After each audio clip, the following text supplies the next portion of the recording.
네, 이재명 대통령의 갑질 의혹이 불거진 강선우 여성가족부 장관 후보자에 대한 임명 강행을 시사하면서 정치권 파장이 계속되고 있습니다. 민주당은 갑질 의혹이 주관적이라며 철벽 방어에 나섰고 국민의힘은 아부는 통한다고 비판했습니다. 취재기자 연결해서 자세한 내용 들어보겠습니다. 김다은 기자. 네, 국회입니다. 네, 인사 관련해서 폭풍이 계속되고 있습니다. 여야 입장 각각 어떻습니까? 네, 이진숙 교육부 장관 후보자를 지명 철회한 것보다는 강선우 여가부 장관 후보자 임명 움직임에 여론이 더 집중되는 것 같습니다. 민주당은 강 후보자의 경우 자질이나 전문성 논란은 없다는 점을 거듭 강조하고 있습니다. 김현정 원내대변인은 YTN 라디오에 나와서 다른 의혹들은 대체로 소명이 됐고 갑질이라는 게 아무래도 주관적일 수밖에 없다고 옹호했는데 직접 들어보겠습니다. 갑질은 아무래도 좀 상대적이고 좀 주관적인 측면이 있지 않습니까? 최근에는 사실 전현직 보좌진에 반대된 그 진술도 많이 나왔다고 합니다. 민주당은 인사권자, 그러니까 대통령 결정을 존중해야 한다고 강조하는데요. 하지만 우상호 대통령실 정무수석은 라디오 인터뷰에서 강 후보자에 대한 결정에 가장 많은 영향을 미친 건 여당 지도부의 의견이었다고 말했습니다. 국민의힘에선 갑질을 독려하는 이재명식 인사, 정권 실패 지름길 등 비난이 터져 나왔습니다. 앞으로 강 후보자가 상임위원회와 본회의에서 활동할 때 장관으로 인정하지 않겠다고도 엄포를 놨습니다. 송원석 비상대책위원장은 아침 회의에서 한마디 해명도 없이 임명을 강행한 건 불통 정권임을 자인하는 2차 인사참사라고 비판했습니다.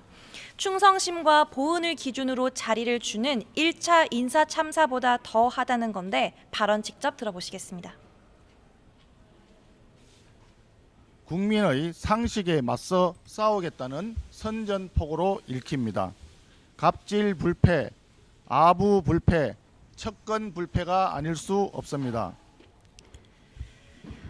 이런 가운데 강선우 장관 후보자의 예산 갑질 의혹이 추가로 제기됐습니다. 문재인 정부에서 임명된 정영애 전 여성가족부 장관은 어제 지인들과의 SNS 채팅방에 지역구 민원 때문에 관련도 없는 예산을 삭감하는 갑질 의원을 여가부 장관으로 보낸다니 기가 막힌다고 적었습니다. 정 전 장관은 당시 국회 여성가족위원이었던 강 후보자가 자신의 지역구에 해바라기 센터를 설치해달라고 요청했지만 성사되지 못했고 그러자 강 후보자가 화를 내며 여가부 기획조정실 예산 일부를 삭감했다고 회상했습니다. 결국 정 전 장관이 의원실을 찾아가서 사과하고 한 소리를 들은 뒤에야 예산이 복원됐다고 덧붙였습니다. 네, 이런 분위기가 다른 후보자의 청문보고서 채택에 어떤 영향을 미칠까요? 네, 우선 민주당 3선 중진이죠. 환경부 김성환 장관 후보자에 대한 청문 보고서는 무난하게 여야 합의로 채택됐습니다. 하지만 고용노동부 김영훈 장관 후보자의 경우 여당 단독으로 처리됐습니다. 국민의힘은 북한은 주적이 아니다라고 말해 논란이 된 김 후보자가 여전히 대한민국의 주적을 위험에 빠뜨리는 모든 세력으로 규정하는 등 모자란 인식을 보인다며 반대했지만 채택됐습니다. 비슷한 시각 배우자 주식 의혹이 불거졌던 정은경 보건복지부 장관 후보자의 보고서도 국민의힘 의원들이 불참한 가운데 여당 주도로 통과됐습니다.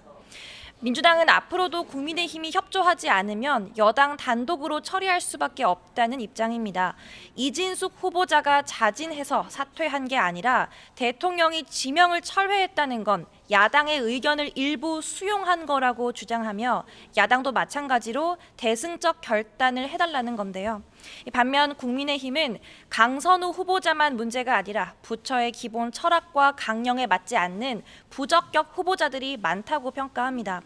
국방부 안규백 후보자를 향해서는 병적 증명서 하나 떳떳하게 내지 못한다고 비판했고 국가보훈부 권오울 후보자 역시 보훈 전문성이 없다고 지적하고 있어서 합의에는 난항이 예상됩니다. 지금까지 국회에서 YTN 김다연입니다.